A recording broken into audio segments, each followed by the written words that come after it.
సుమన్ టీవీలో మీ business promotions కోసం ఈ కింది నెంబర్ను సంప్రదించగలరు.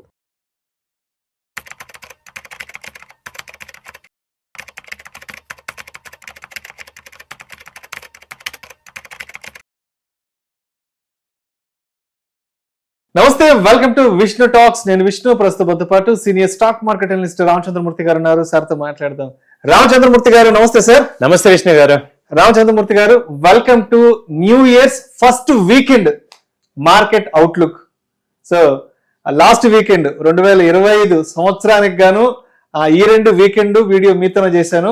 అండ్ ఈ సంవత్సరం, ఈ కొత్త సంవత్సరం 2026లో మార్కెట్ ఫస్ట్ వీకెండ్ వీడియో కూడా మీతోనే చేస్తున్నాను. థ్యాంక్ యూ అండి. ఎస్. సో రామచంద్రమూర్తి గారు, కొత్త సంవత్సరం 2026లో ఫస్ట్ వీకెండ్ ఫ్రైడే మార్కెట్ ఎక్కడ క్లోజ్ అయిందో చూద్దాము. ఎస్, ఇవాళ జనవరి 2వ తారీఖున శుక్రవారము. సెన్సెక్స్ విషయానికి వస్తే 573 పాయింట్ల లాభంతో 85,762 వద్ద క్లోజ్ అయింది. నిఫ్టీ విషయానికి వస్తే 182 పాయింట్ల లాభంతో 26,328 వద్ద క్లోజ్ అయింది. ఎస్, అంటే మొత్తంగా చూస్తే ఇవాళ Nifty hits fresh record high. And Sensex విషయానికి వస్తే దగ్గర 600 పాయింట్ల వరకు ఇవాళ హ్యూజ్ ర్యాలీ కూడా రావడం జరిగింది. సో మొత్తానికి కొత్త సంవత్సరం మార్కెట్లకి కలిసి వచ్చిందేమో, కలిసి రాబోతోందేమో అన్న సంకేతాలు అనిపిస్తున్నాయి. ఎస్, ఏంటంటారు? ఇవాళ కొత్త సంవత్సరంలో మొదటి వీకెండ్ మార్కెట్లలో భారీ లాభాలు రావడం జరిగింది. దలాల్ స్ట్రీట్ లో బుల్ కూడా బాగా జోరు మీద ఉంది, రంకెలు వేస్తుంది. ఏంటి ఇవాళ మార్కెట్లు ఇంత బాగా లాభాల ర్యాలీలో క్లోజ్ అవ్వడానికి ఎటువంటి అంశాలు ఇక్కడ మనకి దోహదపడ్డాయంటారు? నిజమేనండి విష్ణు గారు. లాస్ట్ వీక్ మనం కొంత నిరాశగా చెప్పాము, ఎందుకంటే 25 వెళ్ళిపోయింది, పెద్ద ఏమీ రాలేదని. కానీ 2-3 రోజుల్లోనే 2 days 31st, 1st, 2nd మారిపోయింది. 3 days లో నిఫ్టీ వచ్చి 600 పాయింట్స్ ర్యాలీ వచ్చింది. అలాగే బ్యాంక్ నిఫ్టీ తీసుకుంటే 1200 పాయింట్స్, సెన్సెక్స్ దాదాపు 1500 పాయింట్స్ ర్యాలీ వచ్చింది. సో మెయిన్ ఏంటంటే ఒక 6 మేజర్ పాయింట్లు అయితే అబ్జర్వ్ చేసాం మార్కెట్స్ ఎందుకు ఇంత పెరగటానికి. సో ఫస్ట్ పాయింట్ తీసుకుంటే మొత్తం గ్లోబల్ క్యూస్ అన్ని కూడా పాజిటివ్ గా ఉన్నాయి. ఆల్మోస్ట్ సౌత్ కొరియా కానీ, యుఎస్ మార్కెట్స్ కానీ, హ్యాంగ్సాంగ్ ఇవన్నీ కూడా చాలా గ్లోబల్ క్యూస్ అన్ని లాస్ట్ 3 days నుంచి పాజిటివ్ గా ఉండటం అనేది మనకి కూడా పాజిటివ్ దోహదపడింది. అలాగే సెకండ్ పాయింట్ తీసుకుంటే ఈ లార్జ్ క్యాప్ కంపెనీస్ లో స్పెషల్ గా బయ్యింగ్ ఇంట్రెస్ట్ జరుగుతుంది. రిలయన్స్ కానీ, తర్వాత కోల్ ఇండియా, ఈ main top 50 companies, hero Motors అని, బజాజ్ ఫైనాన్స్, హిందుస్థాన్ యూనిలివర్, తర్వాత M&M, ఈ ఆటో బాగా వెళ్ళినాయి.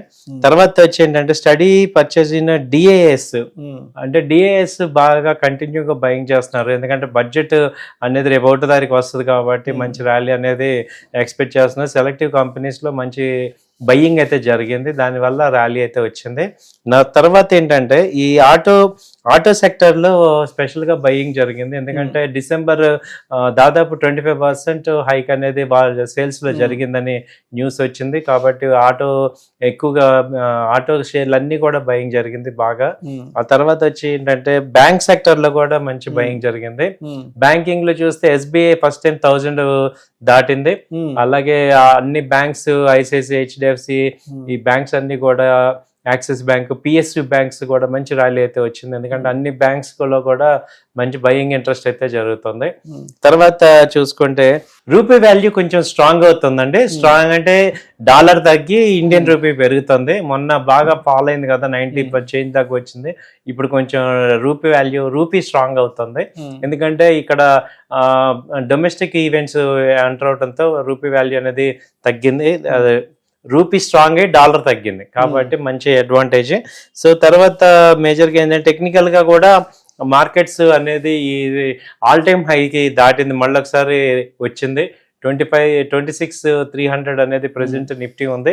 సో ఆల్ టైమ్ హై దగ్గర వచ్చింది కాబట్టి ఇంకా జోష్ అనేది కంటిన్యూ అవుతుంది. 2-3 రోజుల్లోనే సినారియో మారిపోయింది. దాదాపు 500 పాయింట్లు పెరిగింది మార్కెట్స్.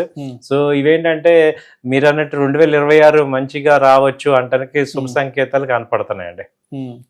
ఓకే, అంటే ఇవాళ చెప్పాలంటే బెంచ్ మార్క్ ఇండెక్స్, మనం సెన్సెక్స్ నిఫ్టీని బెంచ్ మార్క్ ఇండెక్స్ గా తీసుకుంటాం కాబట్టి నిజంగా అంటే అసలు ఇవాళ అంటే మేబీ ఎవరు ఊహించుండరు.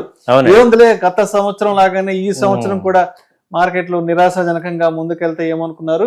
బట్ కొత్త సంవత్సరం 2026 మొదటి 2 రోజులు అయితే మాత్రం మార్కెట్ లో చాలా పాజిటివ్ గా రావడం జరిగింది. సో ఇవాళ చూసుకుంటే మేజర్ గా ట్రెండ్ సెట్టర్స్ ఏంటంటే కోల్ ఇండియా 7% పెరిగిందండి, అలాగే ఎన్టీపీసీ 4%, హిండాల్కో అయితే 3.4%, ట్రెంట్ 2.1%.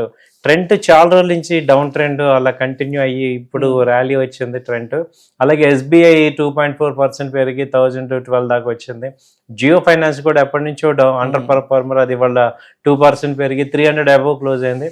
హీరో మోటార్ కూడా లాస్ట్ 3 days నుంచి కూడా 5600 దాకా వచ్చింది, ఇప్పుడు 2% పెరిగి ఆల్మోస్ట్ 6000 దగ్గర వచ్చింది. సో అలాగే బజాజ్ ఫైనాన్స్ కూడా 1100 నుంచి ఫాల్ అయ్యి మొన్న 970 అలా వచ్చింది, ఇప్పుడు 2% అది కూడా పెరిగింది. సో ఓఎన్జీసీ కానీ, బెల్ కానీ, ఎస్బీఐ లైఫ్, ఇవన్నీ M&M కూడా బాగా 3600 నుంచి బాగా పెరిగింది, ఇప్పుడు 3800. So auto stock, banking, HDFC bank కూడా దాదాపు 960 నుంచి వాళ్ళ ఒకరోజే 1004 దాకా వచ్చింది. సో ఇవన్నీ కూడా మంచి సపోర్ట్ అవుతున్నాయి. సో ఈవెన్ టెక్ కంపెనీస్ కూడా బాగా వచ్చాయి, టెక్ మహీంద్రా కానీ, హెచ్సిఎల్ టెక్ కానీ, టీసీఎస్, అలాగే ఈ కంపెనీ ఇన్ఫోసిస్ అన్ని కూడా 2%, 1% అలా పెరిగినాయండి. సో ఆల్మోస్ట్ సెన్సెక్స్ లో తీసుకుంటే అది నిఫ్టీలో దాదాపు 50 కంపెనీల్లో 45 కంపెనీలు ఇవాళ పెరిగినాయి, ఓన్లీ 5 కంపెనీస్ డౌన్ లో ఉన్నాయి. సో డౌన్ లో ఉంది ఏంటంటే ఐటీసీ ఒకటి ఉంది, దానికి న్యూస్ ఉంది కదా, సిగరెట్ మీద ఇంపోర్ట్ డ్యూటీ పెంచుతున్నారనే న్యూస్ వల్ల దాదాపు 10% అది ఫాల్ అయింది. సో మిగతా అన్ని కూడా నార్మల్ అయినాయి అనమాట. సో ఇది ఓవరాల్ గా. అయితే ఇప్పుడు మనం కొత్త సంవత్సరంలో ఉన్నాం కాబట్టి, సో ఒక కామన్ ఇన్వెస్టర్ కి ఇప్పుడు మార్కెట్ మీద ఉన్న పర్సెప్షన్ ఏంటంటే 2026లో మార్కెట్ కి ఉన్న మేజర్ ఛాలెంజెస్ ఏంటి, అంటే ఏ అంశాలు మార్కెట్లకి ప్రతికూలంగా ఉండొచ్చు అండ్ ఏ అంశాలు మార్కెట్లకి సానుకూలంగా ఉండొచ్చు అంటూ కూడా ప్రతి ఒక్క కామన్ మ్యాన్, ప్రతి ఒక్క కామన్ ఇన్వెస్టర్ ఆలోచిస్తున్నాడు. కాబట్టి సో మరి ఈ 2026లో మార్కెట్లకి బాగా కలిసి వచ్చే అంశాలుగా ఏముండబోతున్నాయి, మార్కెట్లకి కొంత ఇబ్బంది పెట్టి కొంత సవాల్ విసిరే అంశాలు కూడా ఏముంటున్నాయి అసలు? ఫస్ట్ కలిసి వచ్చే అంశాలు తీసుకుంటే సార్, ఇప్పుడు ఫిబ్రవరి 1వ తారీఖు బడ్జెట్. సో ఈసారి బడ్జెట్ కూడా జనరంజకంగా ఉండాలి అనేది ప్లాన్ చేస్తున్నారు.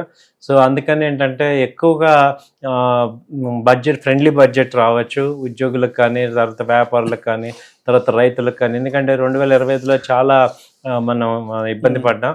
అలాగే ఈ యొక్క ఎక్స్పోర్ట్స్కి ఏవైతే అవరోధాలు ఉన్నాయో వాటికి కొంత ప్రోత్సాహకాలు అనేది ఎక్స్పెక్ట్ చేస్తుంది ఇండస్ట్రీ మొత్తం. ఎందుకంటే ఇప్పుడు ఈ మెయిన్ డిఫికల్టీస్ అన్ని కూడా ఫేస్ చేయడానికి.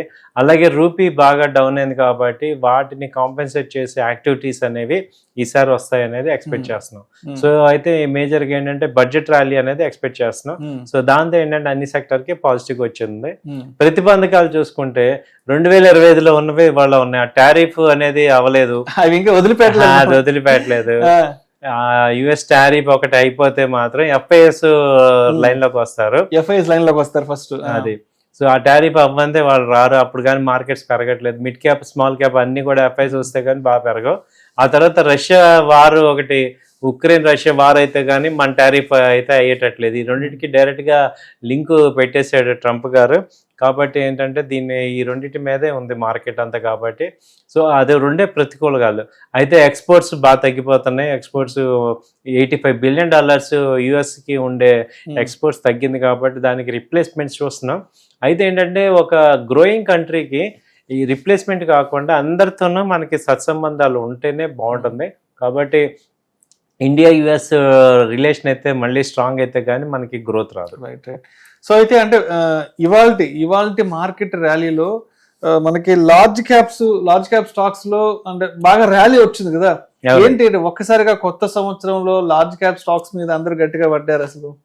లార్జ్ క్యాప్ ఎందుకు గట్టిగా వస్తున్నారంటే సార్, ఇవి ఇప్పుడు గోల్డ్ తర్వాత బాగా డిపెండ్ అయ్యే స్టాక్ మార్కెట్ లో డిపెండ్ అయ్యే లార్జ్ క్యాప్స్. ఎందుకంటే అవి కంటిన్యూగా ఏమవుతుందంటే ఎటువంటి ప్రతికూల పరిస్థితుల్లోనైనా అవి రిజల్ట్స్ ఇస్తాయి. అయితే ఇప్పుడు ఏంటంటే నెక్స్ట్ ఈ మంత్ రిజల్ట్స్ టైమ్. సో ఈసారి రిజల్ట్స్ బాగా వస్తాయి అనేది ఎక్స్పెక్ట్ చేస్తున్నారు. సో కాబట్టి లార్జ్ క్యాప్ కంపెనీస్ లో బాగా తగ్గాయి కాబట్టి మంచి ర్యాలీ వచ్చేస్తున్నాయి. ఎందుకంటే లాస్ట్ 3 months మంచి ఫెస్టివల్ సీజన్ కాబట్టి అన్ని రకాల కంపెనీలకి కూడా మంచి సేల్స్ అయినాయి. కాబట్టి ఈ క్వార్టర్ ఆ రిజల్ట్స్ వస్తాయి కాబట్టి ఈ లార్జ్ క్యాప్ తక్కువ రేట్లో ఉన్నాయి కాబట్టి ముందే వాళ్ళు బై చేసి కొనుక్కుంటారు. ఎటు రేట్లు పెరుగుతాయి, రిజల్ట్స్ బాగుంటాయండి. సో Q3 అనేది మంచిగా వస్తుంది అనేది ఎక్స్పెక్టేషన్. అండ్ అదే విధంగా డిఐఎస్ పార్టిసిపేషన్ కూడా అలానే స్టడీగా కొనసాగుతుంది. వాళ్ళు కూడా ఏం తగ్గేదే లేదంటే కూడా ఏ రోజుకి ఆ రోజు వాళ్ళ వైపు నుంచి ఒక చెయ్యేస్తున్నారు మార్కెట్లకి. సో డిఐఎస్ పార్టిసిపేషన్ ఎలా ఉందంటారు అసలు? బాగా పెరుగుతుంది సార్ కంటిన్యూగా. డిఐఎస్ పార్టిసిపేషన్ ఈ ఎఫ్ఐఎస్ ని వీళ్ళు కాంపెన్సేట్ చేస్తున్నారు. డిఐఎస్ బాగా రెగ్యులర్ గా పార్టిసిపేట్ చేస్తున్నారు. ఎందుకంటే వాళ్ళ పార్టిసిపేషన్ వల్లే మార్కెట్లు ఫాలో అవ్వకుండా నిలబడుతున్నాయి లాస్ట్ 6 months నుంచి కూడా. సో అయితే వాళ్ళు ఏంటంటే ఎవ్రీ హైక్ లో కొంత బుక్ చేసుకొని మళ్ళీ డౌన్ లో బై చేయడం అనేది జరుగుతుంది, అబ్జర్వ్ అవుతుంది. అలాగే మ్యూచువల్ ఫండ్స్ కూడా బాగా కాంట్రిబ్యూట్ చేస్తున్నాయి. ఎందుకంటే ఎవ్రీ మంత్ మనకి 2 lakh crores మనీ వస్తుంది, ఆ వాటితో ఇన్వెస్ట్మెంట్ జరుగుతుంది. కాబట్టి మార్కెట్ ఫాలో అవ్వకుండా ఈ ఎఫ్ఐఎస్ డిఏఎస్ పెద్ద ఎత్తున కాపాడుతున్నారు. అలాగే రీటైల్ ఇన్వెస్టర్స్ కూడా పెద్ద ప్యానిక్ అవ్వట్లేదు. సో వాళ్ళు కూడా ఇన్వెస్ట్మెంట్లోకి వెళ్తే బాగానే చేస్తున్నారు. సో ఎఫ్ఐఎస్ కూడా యాడ్ అయితే కలర్ఫుల్ గా అవుతుంది మార్కెట్, ఇండియన్ మార్కెట్ ఇంకా బాగా మూవ్మెంట్ వస్తుంది. సో అయితే మొత్తానికి సోమవారం నాటికి అంటే జనవరి 5 సోమవారం అనుకుంటాను, అండ్ 3వ తేదీ 4వ తేదీ సాటర్డే సండే మార్కెట్ హాలిడే కాబట్టి సో జనవరి 5కి మార్కెట్ ఎలా ఉండొచ్చు, జనవరి 1వ తేదీ 2వ తేదీ వచ్చిన ర్యాలీ మరి 5వ తేదీ కంటిన్యూ అవచ్చా, లేదంటే అంచనాలు తారుమారి మళ్ళీ ఆ రోజు ఏదన్నా ఇంకేదన్నా కొంత నెగటివిటీ అనేది ఏదైనా వాలటాలిటీ చూడొచ్చు అంటూ కూడా ఒక కామన్ ఇన్వెస్టర్స్ కి ఉంటుంది. కాబట్టి ఈ 2 రోజుల మార్కెట్ ని దృష్టిలో ఉంచుకొని మండేకి ఏ విధంగా రెడీగా ఉండాలంటారు? మండేకి అయితే ర్యాలీ అయితే కంటిన్యూ అవుతుందండి, కానీ ఇంత ఫోర్స్గా అవ్వకపోవచ్చు. బట్ కొంత పాజిటివిటీ అయితే కనపడుతూ ఉంటుంది. ఎందుకంటే ర్యాలీ ఒకసారి వచ్చిందంటే ఒక 4-5 రోజులు ఉంటుంది, అది ఒక్క రోజులో పోయి వచ్చేది కాదు, ఒక 4-5 రోజులు ఉంటుంది. మండే ట్యూస్డే కూడా పాజిటివ్గానే ఉంటాయి. ఇండెక్స్ అలా ఉన్న స్టాక్స్, సెలెక్టివ్ స్టాక్స్లో మంచి ర్యాలీ వస్తుంది. ఇండెక్స్ ఇంత ఎక్స్పెక్ట్ చేయలేం. సో ర్యాలీ అయితే స్టాక్స్లో వస్తుంది. ఇండెక్స్లో ఏంటంటే బై అండ్ డిప్స్ లాగా ఇప్పుడు ఒక 100 points డౌన్ అయితే బై చేసుకోండి. సో ట్రెండ్ అయితే పాజిటివ్ గానే ఉంది, బై అండ్ డిప్స్ లాగా చేసుకోవచ్చు మార్కెట్స్ లో. సో అది చేసుకోవచ్చు. Right sir, right sir. Thank you sir, thank you so much Ramachandramurthy గారు. కొత్త సంవత్సరంలో ఫస్ట్ మార్కెట్ వీకెండ్ రివ్యూ అందించినందుకు, అండ్ అదేవిధంగా ఇవాళ మార్కెట్లు కూడా చాలా పాజిటివ్ గా క్లోజ్ అయ్యాయి. సో మంచి చెప్పాలంటే ఇవాళ నిఫ్టీ కానీ సెన్సెక్స్ కానీ ఒక సరికొత్త రికార్డ్స్ కూడా రావడం జరిగింది. Thank you sir, thank you so much. Thank you అండి.